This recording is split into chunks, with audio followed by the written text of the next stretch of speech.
Donc, je vais te donner 4 trucs à faire.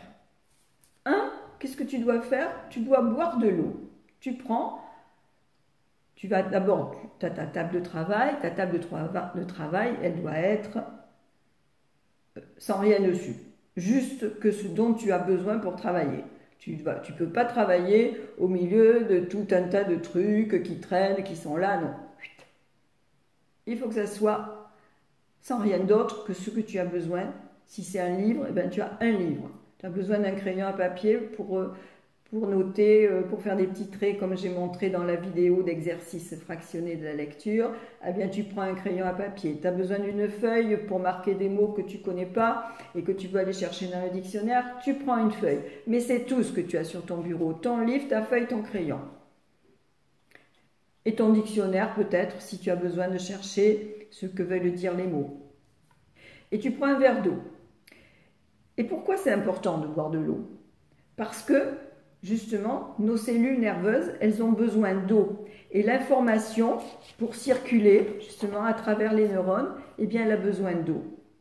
L'eau va servir de conduction de l'information à travers les neurones.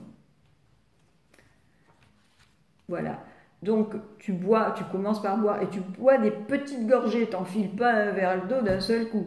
Tu prends de l'eau, tu bois un petit peu, tu gardes dans ta bouche un petit moment, tu avales. Et là, voilà, cette information, là, ton cerveau va recevoir très vite cette information, voilà, que tu as bu de l'eau. Et cette eau va donc aider les neurones à se mettre à travailler. Et tu gardes ton verre d'eau à côté, tu bois comme ça au cours de ton travail, plusieurs fois, des toutes petites gorgées d'eau tout au long de ton activité intellectuelle. Ensuite, qu'est-ce que tu vas faire? Eh bien, tu vas te poser. Tu vas te poser et tu vas calmer ton esprit. Alors, pourquoi faut-il faire ça? Eh bien, on ne peut pas apprendre dans l'agitation. Voilà, si tu penses à d'autres choses, si tu dois penser à ce que tu vas faire.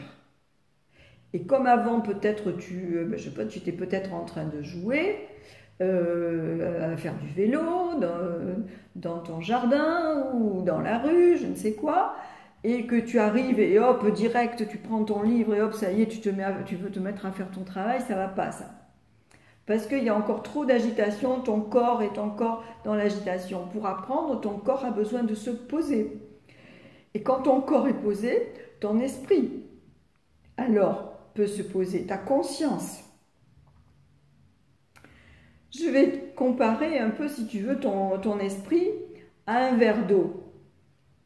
Imagine, tu prends un verre d'eau, justement tu en as un à côté de toi, voilà, l'eau elle est limpide. Imagine tu verses de la terre dans l'eau et tu agites. Qu'est-ce qui se passe? Ben, l'eau elle devient boueuse et tu continues d'agiter et l'eau elle reste toujours boueuse. Puis tu arrêtes d'agiter. Tu poses le verre et tu remues plus ton verre. Qu'est-ce qui se passe d'après toi? Ben, petit à petit, l'eau, elle va devenir limpide parce que la terre va se déposer tranquillement au fond du verre. Et tu vas avoir la terre au fond qui ne bouge plus et tu vas avoir l'eau qui va être transparente au-dessus. C'est ça que tu fais. Quand tu te poses, que tu t'assois, tu vas demander à ton esprit de rester tranquille, de se calmer. Et pour ça, tu vas utiliser ta respiration. Et qu'est-ce que tu vas faire? Eh bien, tu vas mettre ta conscience sur le mouvement naturel de ta respiration. Tu inspires. Inspirer, ça veut dire, tu fais rentrer l'air par ton nez. Et tu expires.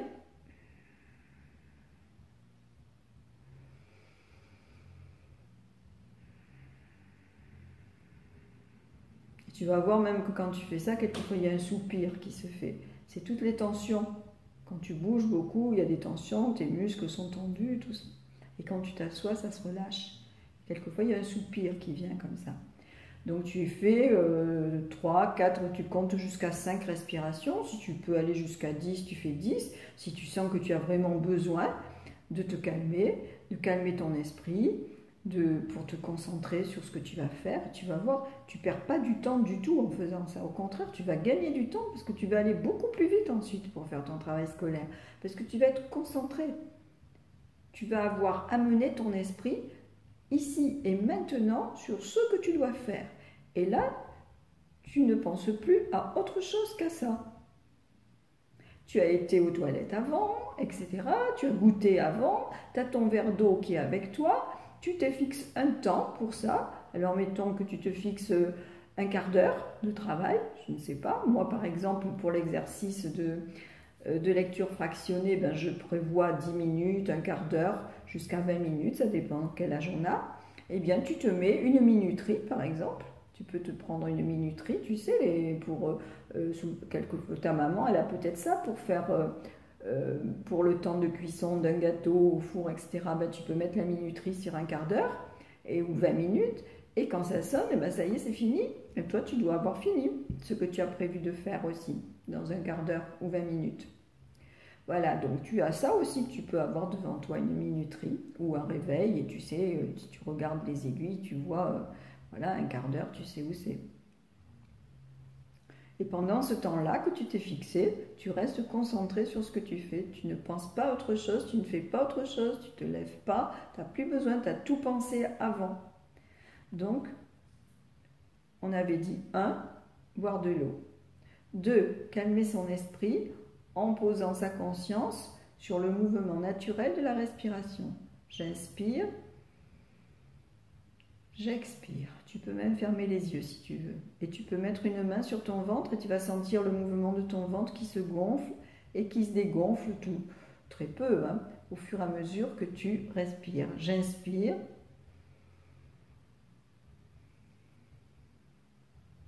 J'expire. J'inspire. J'expire.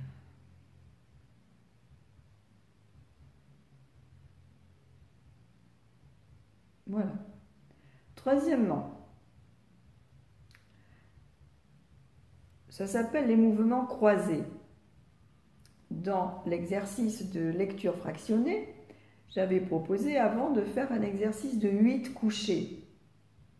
Pourquoi je propose ça? Je t'ai expliqué que nous avions 2 hémisphères cérébraux, le droit et le gauche, qui sont reliés entre eux par le corps calleux.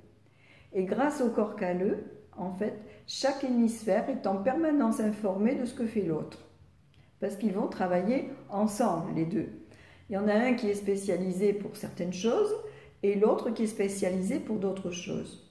Par exemple, lire, c'est transformer en fait des lettres en mots du langage. Et le langage, les centres du langage sont dans l'hémisphère gauche. Donc, quand je vois des lettres, en fait, ces lettres signifient des mots et des phrases. Voilà. Et ça se situe dans l'hémisphère gauche. Et en fait, ce que tu dois savoir, c'est qu'un enfant, jusqu'à 7 ans, il utilise surtout son hémisphère droit. Parce que tout le monde a un hémisphère qui est dominant, le droit ou le gauche. Quand on a son hémisphère droit dominant, on pense davantage en images qu'en mots. Et donc du coup, on va avoir du mal justement à aller dans l'hémisphère gauche, trouver le sens de ces mots-là, de ces petits dessins que sont les lettres. Tu comprends?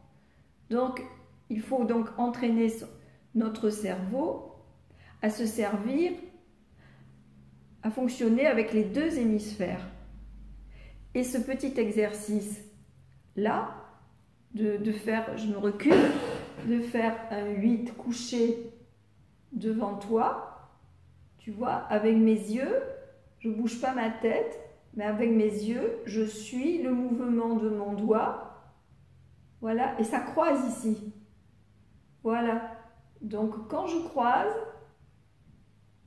voilà, et hémisphère droit, hémisphère gauche, je permets en fait à mes 2 hémisphères de fonctionner. Et en même temps, un truc intéressant, comme je vais avoir besoin de me servir de la lecture pour apprendre mes leçons, ou même si tu fais un exercice de lecture, que tu as quelque chose à lire, eh bien, tu vas détendre tes yeux en faisant ça. Je vais te montrer d'ailleurs un autre exercice pour détendre tes yeux. Voilà, donc tu ne bouges pas la tête, là je l'ai bougé, c'est juste les yeux et tu essayes d'aller le plus loin possible. Voilà, tu sais pourquoi essayer d'aller le plus loin possible? Parce que on regarde beaucoup, même si je lis, tu vois, quand je lis, ma vision, mes yeux, ils fixent ma feuille de papier. Voilà, quand le fait d'aller sur les écrans, les tablettes, le téléphone, etc., fait que le regard se fixe comme ça. Et du coup, les muscles qui commandent les yeux, parce qu'il y a la vision de près, la vision de loin, près, loin, ça s'appelle les muscles oculomoteurs. Oculus, ça veut dire œil, et moteur qui fait bouger l'œil. Donc,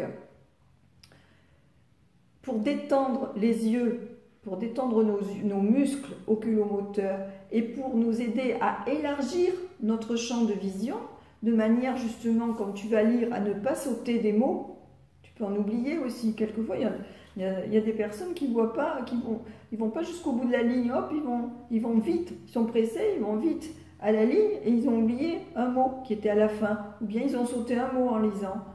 Donc, il y a un autre exercice qui est tu mets ta main mettons la main droite, la main gauche sur ton ventre, tu mets ton doigt devant, voilà, ici tu t'en vas, et tu suis ton œil, voilà, tu vois, tu mets ici du côté de l'épaule, tu vas loin, ici tu essayes de regarder le plus loin possible, et tu vas faire bouger, tu vas suivre ton doigt, comme ça, encore, encore, et là, tu vas suivre le doigt loin, loin, loin sur la gauche. Tu vas essayer d'aller le plus loin possible. Tu vois, tu tires sur les muscles et tu ne bouges pas ta tête parce que c'est pour faire tirer sur les muscles des yeux. Voilà, et tu vois, en même temps, ça fait du bien, ça détend tes yeux. Voilà, et tu reviens. Tu suis tranquillement. Tu vas loin, loin, loin, loin, loin, loin, loin, loin, loin. Voilà. Et tu peux changer de main. Voilà, tu peux le faire. Donc, hop, avec. Je vais loin à gauche. Hop. Et je continue. Je suis. Et je vais loin, loin, loin, loin, loin, loin, loin, loin, à droite. Voilà. Très intéressant, ça aide. Alors voilà, je t'ai montré le 8. Le 8, tu le fais. Tu le fais avant de travailler parce que lui, il va faire travailler tes deux hémisphères. Ce que je t'ai montré là, c'est davantage pour détendre en fait tes yeux.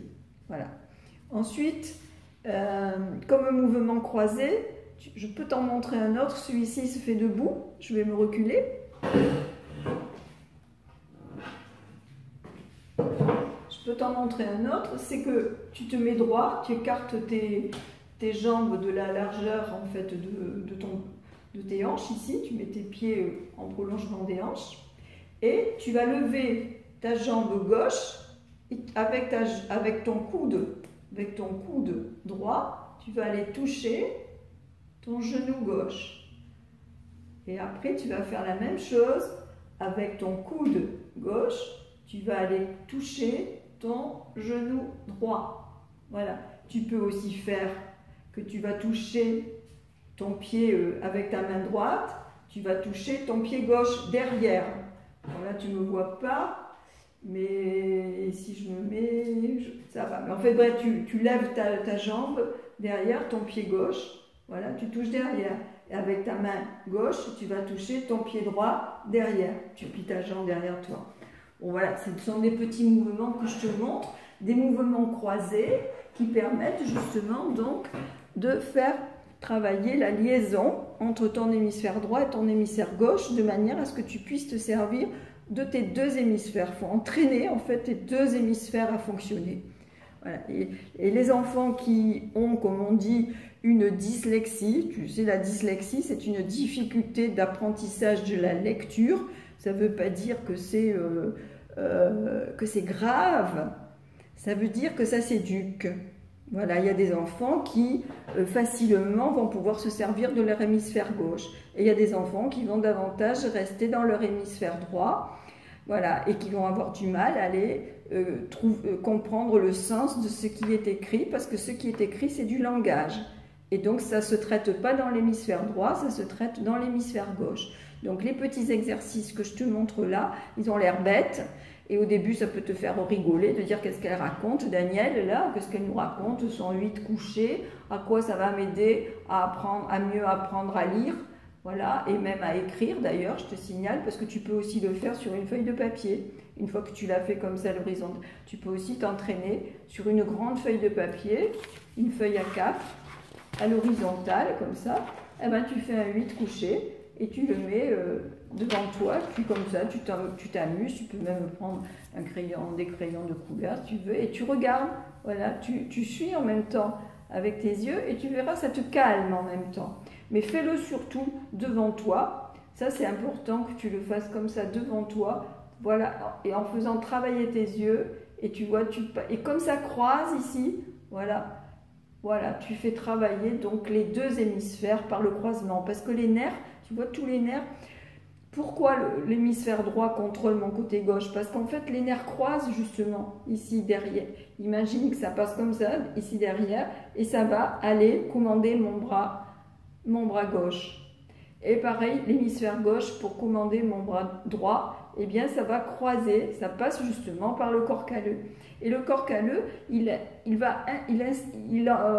tient informé ce que fait justement mon hémisphère droit. Il va donner l'information à l'hémisphère gauche, parce qu'imagine, voilà, je lève mon bras droit, donc ça c'est mon hémisphère gauche. Mais mon hémisphère droit, il sait que je lève mon bras droit. Voilà. Parce qu'en fait, il faut que je reste en équilibre aussi, tu vois. Donc en fait, là-haut, c'est tout un ordinateur extrêmement complexe. Et il faut en prendre soin, en fait. Et il faut savoir comment il fonctionne. Et si tu sais comment il fonctionne, tu vas accepter de t'entraîner. Parce que je te le répète encore et encore, c'est par la répétition que les circuits de neurones se créent. Donc, si la lecture est difficile pour toi, c'est normal, parce qu'il faut créer les circuits de neurones qui vont te permettre petit à petit de devenir performant en lecture. Voilà. Eh bien écoute, je vais te laisser là. J'espère que cette petite vidéo t'aura fait comprendre l'intérêt de te préparer donc à apprendre avant de faire ton travail scolaire. Et tu n'as pas besoin d'y passer, moi ça m'a pris du temps pour te l'expliquer, mais tu n'as pas besoin d'y passer des heures. 10 minutes avant de te mettre à travailler, tu te mets en condition. Voilà.